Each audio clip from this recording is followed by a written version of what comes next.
The idea that life is independent of any scientific knowledge, and can do without it, seems paradoxical. However, the premise of the infallibility of mathematics in any part of the universe is based on the principle that this understanding is unique and fundamental for any being and in any dimension. Perception can be seen as a loan from the being to the mechanisms that guide creatures and creation. The transition through different dimensions requires an interpretation suited to the specific dimension in which one is immersed. In this dimension, only the sensation and perception of other dimensions will remain, but it will be difficult to adapt or translate one dimension into another, as the elements that compose them are incompatible with each other.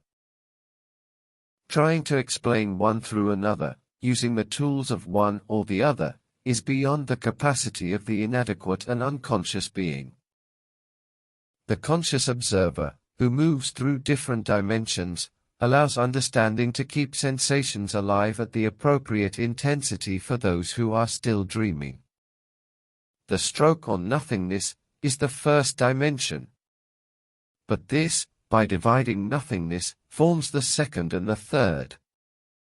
When it is stated that the being is in the third dimension, it indicates that it moves along the line and also through the spaces that the line separates.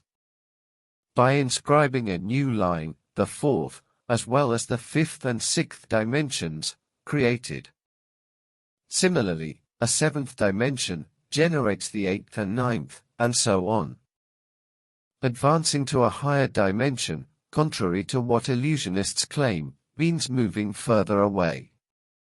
These illusionists often associate greater knowledge with higher dimensions. Such an idea does not reflect the true essence of this process.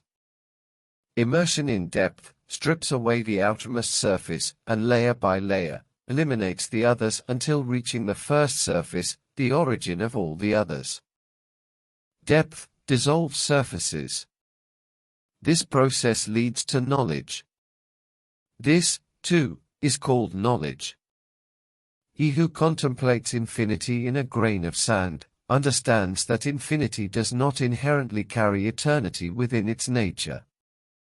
The mechanics of persuasion operate so that other mechanisms assign importance to things, even in an environment where, essentially, nothing is truly important.